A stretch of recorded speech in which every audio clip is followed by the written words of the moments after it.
Je vais vous lire quelques passages du livre, il dit. On fera une petite pause et puis ensuite un petit conseil. Ouais.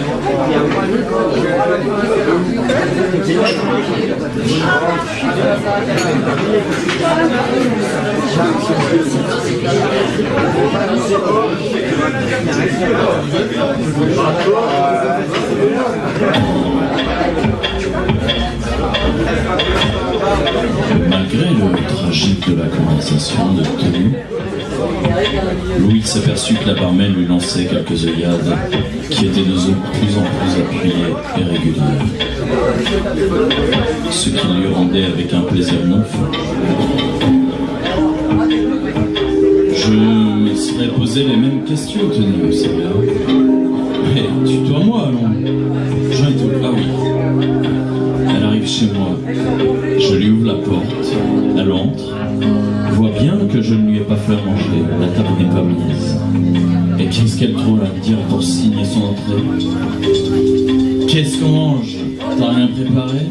Oh toi, je crois que tu vas emmener manger chez Joseph. Voilà ce qu'elle trouve à me dire. Chez Joseph en plus. Sûrement l'un des restos les plus chers en ville à l'époque. Du coup, je lui rétorque. Sûr que des week-ends comme t'as passé, ça creuse. Elle a fait mine de rien, ne revenant pas à ma question. Et on aurait entendu une mouche voler à ce moment. Je la regardais, scrutant la moindre expression de son visage, mais elle restait impassible. Elle me regardait aussi, avec des yeux en chien de faïence. Des petits yeux pour me demander « Qu'est-ce qui se passe ?» Puis, voyant que je ne voulais pas crever l'abcès, elle finit par émettre un « Qu'est-ce que tu veux dire ?» Je répondais « Oh, rien. Juste que t'as dû avoir un week-end fatigant avec toutes tes réunions. T'es souvent fatigué le lundi, je trouve. » Sans se démonter, elle rebondit de la façon la plus naturelle. N'en parle pas, je suis vanné. Le pire, c'est que je ne devais pas travailler dimanche et que mon boss m'a appelé à la dernière minute pour me prévenir qu'en définitive, j'avais des rendez-vous. Sachant de quoi il retournait, et noté comme le terme est approprié. J'étais si désarçonné par son aplomb que je ne parvenais pas à prononcer une parole. Ah, comme ça t'as travaillé hier. En même temps, il est rare que tu ne travailles pas le dimanche. Ouais, c'est pour ça. On n'irait pas chez Joseph? Là, mon armure a commencé à s'effriter. T'aurais réagi comment? Comment? J'en sais rien. J'en sais franchement rien. J'aurais peut-être déjà craqué depuis longtemps à ta place. Je l'aurais peut-être même frappé, emporté par l'émotion. J'ai jamais tapé une femme, hein. Mais je me dis, quand on découvre des trucs pareils, j'en sais rien. J'aurais pas été bien. C'est ma seule certitude.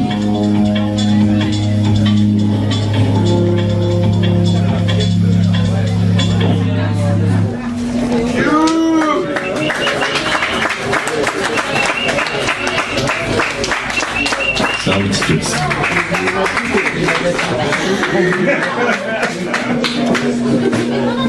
Pardon. Oui.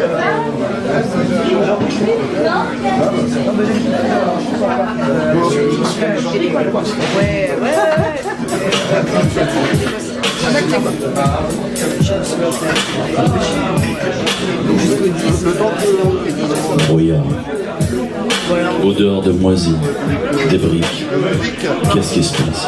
Chou, merde, bouteille, et ce mal de crâne, mes doigts, putain. Qu'est-ce que je fais avec elle? Il est quelle heure? 9 heures. Du soir. C'est quoi ce bordel? Il releva la tête et lança un regard circulaire à la pièce. Vitrine morbide de sa folie. Il s'affola, sidéré par ce qu'il voyait de lui. Manquant se retrouver par terre, il se redressa maladroitement, en titubant, prenant appui sur la table. Une fois sur ses deux pieds, il visa l'escalier, essayant de ne rien voir de ce qui l'entourait. Il monta les marches dos à dos, ferma la porte à double tour, sans jeter un œil à ce qu'il avait laissé derrière lui. Il faisait grand jour là-haut, 9 heures du mat, dimanche. Le soleil lui brûlait les rétines. Il mit une minute ou deux à s'habituer. Il se dirigea vers la salle de bain, se dévêtit, fourrant ses vêtements maculés de sang dans le panier à linge, puis se ravisa et alla les mettre droit dans la poubelle de la cuisine. Il goba 3 aspirines qu'il fit passer avec une bonne gorgée d'eau. Se lava prestement, il sortit de la douche. L'eau chaude avait réveillé la douleur de ses doigts. Il les désinfecta un à un et les pansa. Il n'en avait épargné aucun. Drôle de sensation que de ne plus en avoir. Il monta voir si Chris était revenu. Pas de trace. Elle avait dormi où, sa femme? Bordel. Il redescendit. Le salon. Foutoir sans nom, où avait dû se dérouler une bagarre générale digne des meilleurs westerns. Muni de 2 sacs poubelles, il entreprit de se débarrasser de tout ce qu'il en connaît. Tessons, feuilles, bouts de table, essuie-tout, imbibé de substances brunâtres, quitte à se faire fourrer avec leur tri sélectif. Quand il eut ramassé tous les débris, il passa à l'aspirateur, puis s'enquit de la champineuse à moquette dans le placard du couloir de l'entrée. Il n'allait jamais réussir à voir ce foutu tapis. Attrapant tout, arrachant tout, sans regarder, il remplit 4 sacs. Il amoncela ses déchets dans le garage. La déchetterie était ouverte. Mais avant de partir, il ouvrit compulsivement le dernier sac poubelle et en retira ses œuvres pourpres, le pendu, la fillette, l'œil. Et il alla les remiser au sous-sol.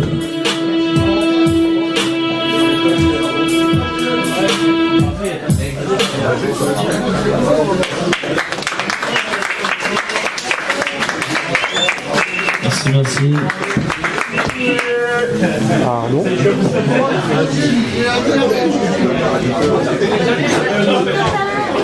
Bon là c'est un petit peu plus cul, un peu plus cru.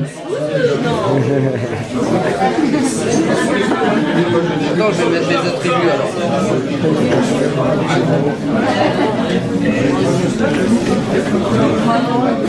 Non, c'est bon, je vous remercie.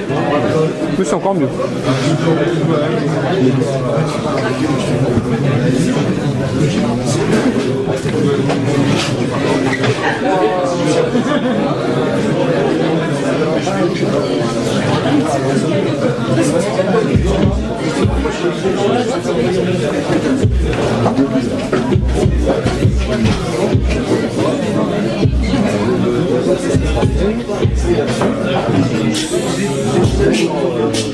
Aux aguets, aveugle, elle entend des bruits qu'elle ne parvient à identifier. Il lui semble l'entendre, lui, mais trop bas. Rien n'est perceptible au-delà de ce voile noir. Elle attend, n'en peut plus attendre. Des mouvements près d'elle, des frottements. Un frottement sur son chemisier. Un frottement sur son chemisier, dessinant le contour de son sein, de l'autre, des deux.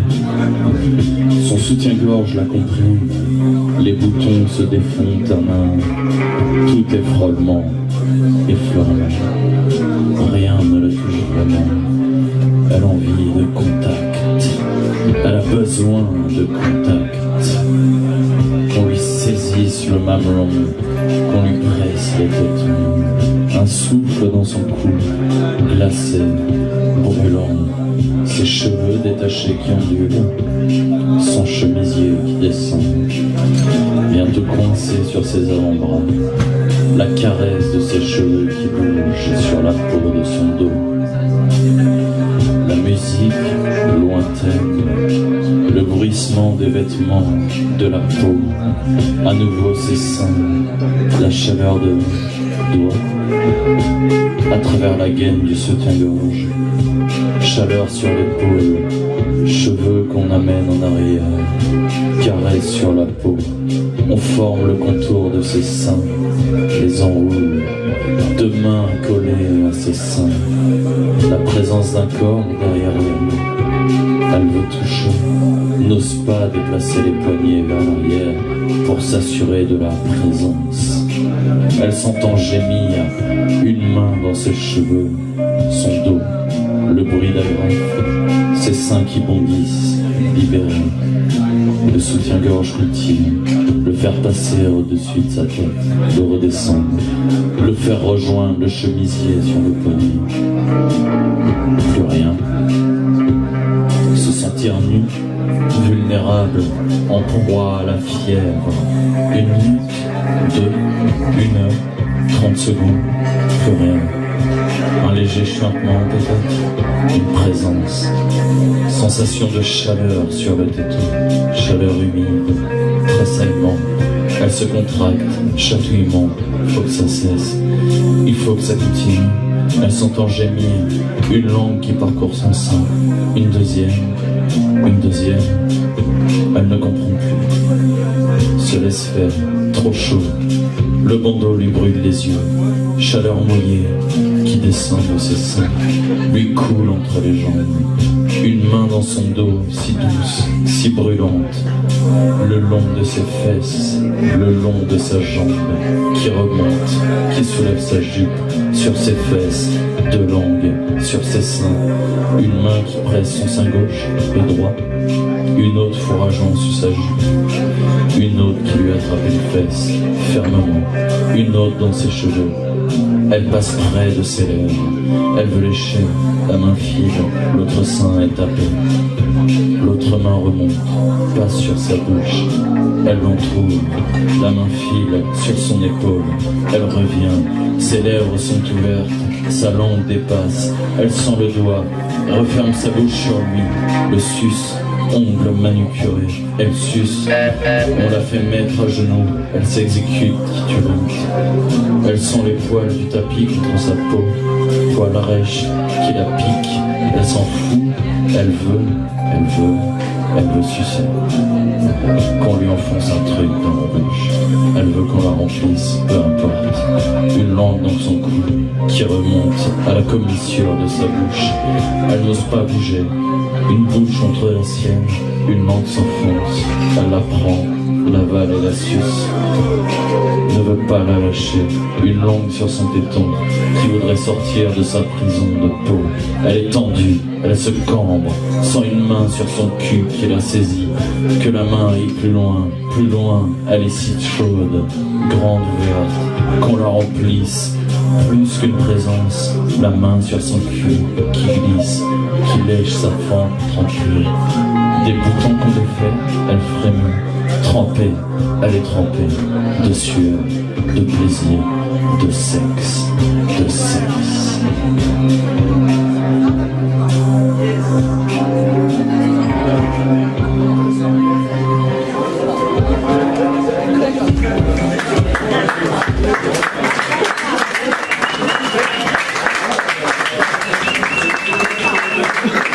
Merci. Et un petit dernier passage avant une petite pause. Et après on fait un concert avec Je t'ai ouf, Rome et Francis.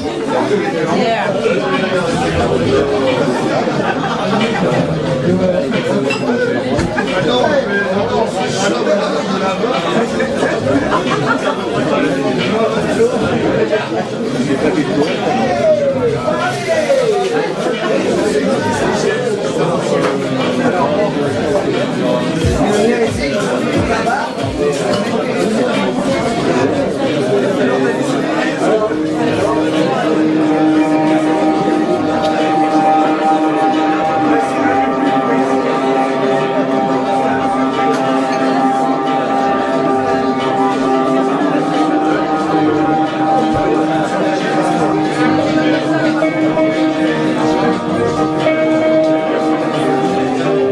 L'image est trop lourde, trop abstraite.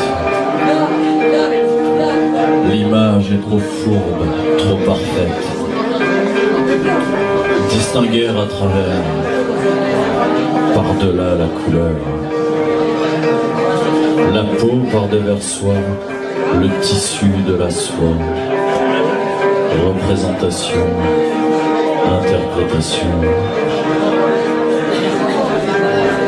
L'acteur quand tu n'en es pas un, le vrai quand tu es faux. Qui sait? Qui sait? Esquisse, excuse, soit.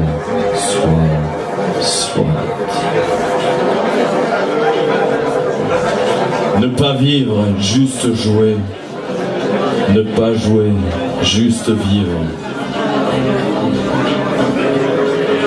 Mets ton masque de peau, mets ton masque de peau. Et tes oripeaux, et mes oripeaux. Comment se comprendre? Comment se comprendre? Et les costumes, filés, enfilés, défilés, modelés, remodelés, démodelés. Demain se transformera toujours en hier, et le présent n'est présent que dans le souvenir, car l'image est fixe, car l'image est fixe, car l'image est morte, car l'image est morte.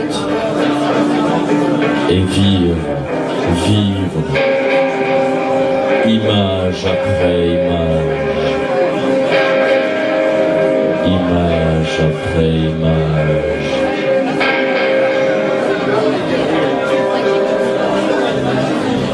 Vivre, image après image.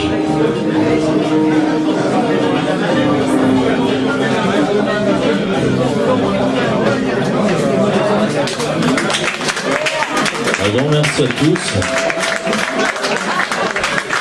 Alors on vient faire un petit concert dans un quart d'heure.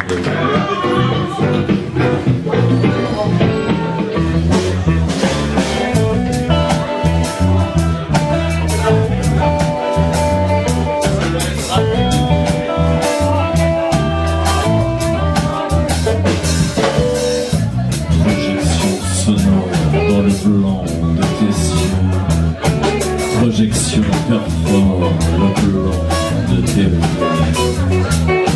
Ondes ondulées, des articulaires, ronds s'embraser, insalubrité. Juste le son, un sondage, juste le coup, un comptage.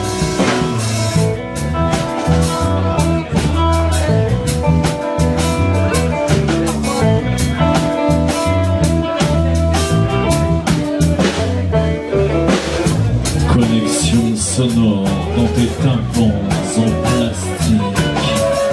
Collection perfore tes tympans apathiques. Onde ondée, la larme glacée.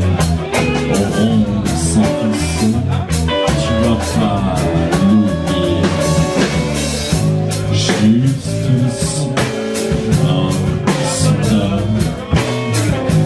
Juste le con, un comptage.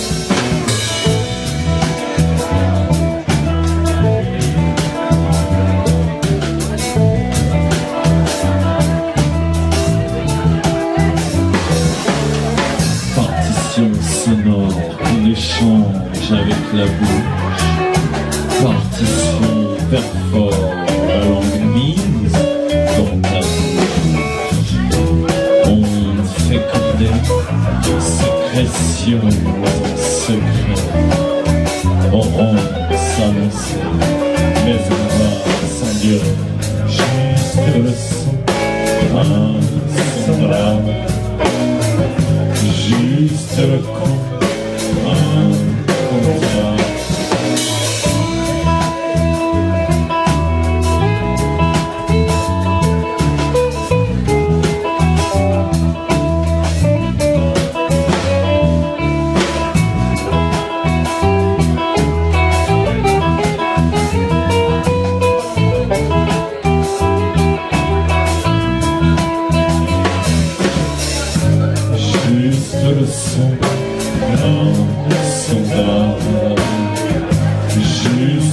con, un comptable.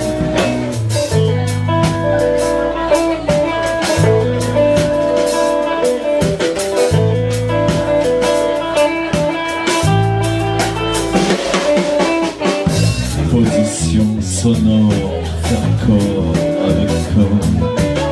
Position perfort et en chant fort. On inondé et tout relâché. On se rétracté, s'endormant. Juste le son, un star. Juste le coup, un comptable. Juste le son, un sondage. Juste le coup, un comptable.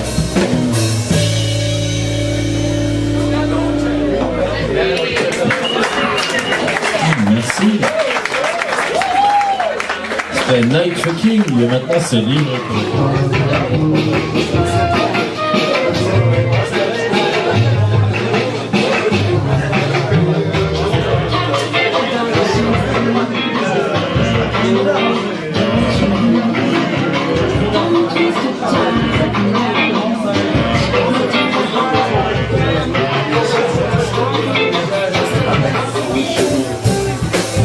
L'homme sans dents,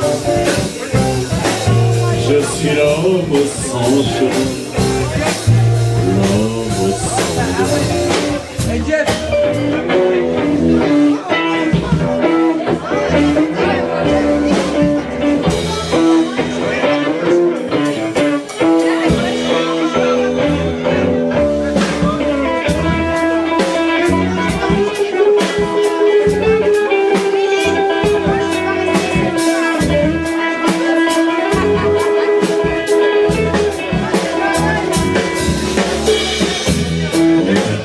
Quelques points noirs, t'as trouvé un petit contrat.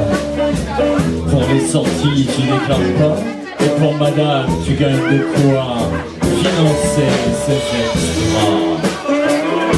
Une peur d'être viré, une volonté d'avoir, une certitude d'être fort, et ton besoin c'est l'envie.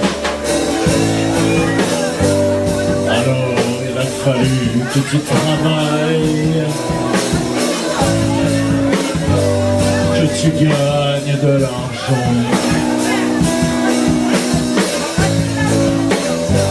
que tu te réincarnes en allumant ton écran.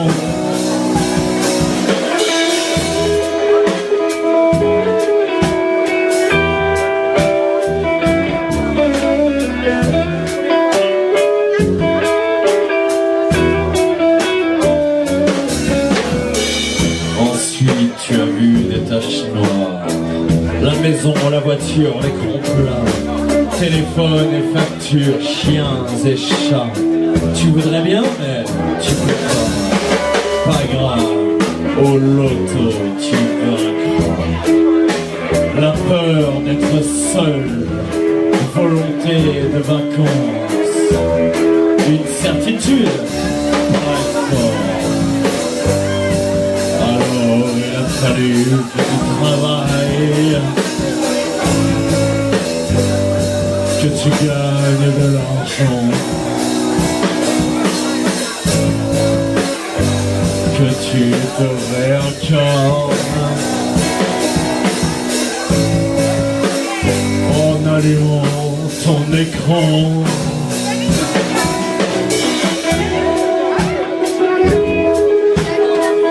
Il y a Francis Lévis à la guitare et une bonne main d'applaudissements.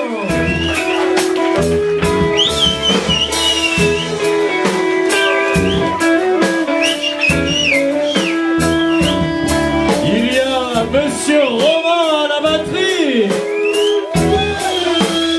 Une bonne main d'applaudissements. Et Monsieur Chéouf à la basse.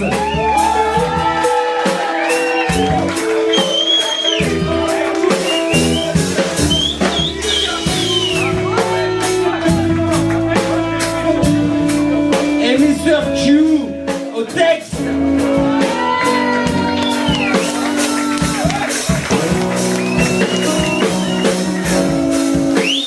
Alors il a fallu que tu travailles,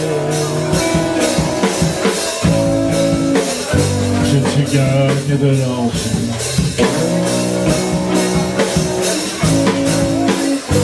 que tu te réincarnes en allumant ton écran.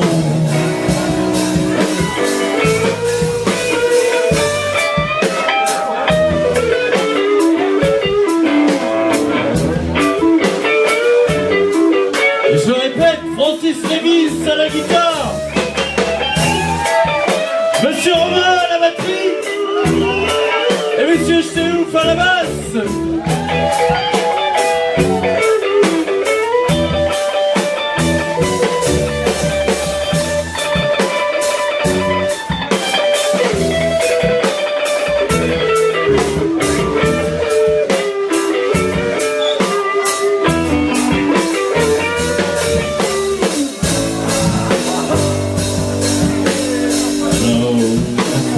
Que tu travailles,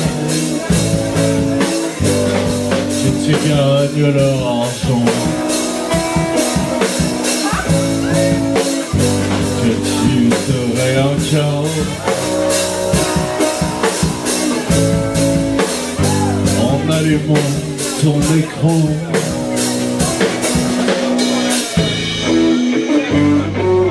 Mais la nuit tombe et dans ta tombe, tout petit nombre,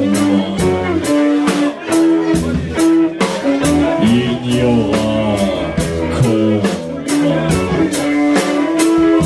il n'y aura qu'ombre.